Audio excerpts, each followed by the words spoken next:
দুই নাম্বার আদব হচ্ছে মসজিদে যাওয়ার সময় সবচেয়ে ভালো জামাটা পরে যাবে, সবচেয়ে ভালো পাঞ্জাবিটা পরে যাবে। জানতো আপনারা না? সবচেয়ে সিরাটা পরে যাবে। হ্যাঁ, অনেকের নামাজের জন্য একটা পুরান জামা আছে, সিরা পাড়া, এদিকে হাত উঠালে এদিকে দেখা যায়, আছে না নাই?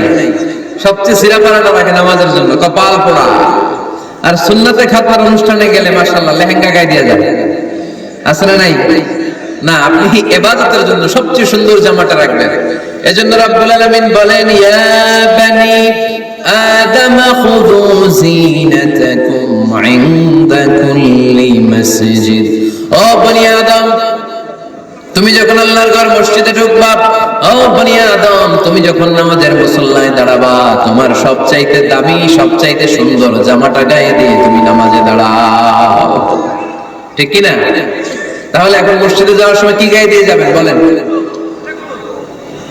ফিতা ভাই, হ্যাঁ, মাশাআল্লাহ, হ্যাঁ, সবচেয়ে ভালো কাপড়টা আয়রন করে পারফিউম মেখে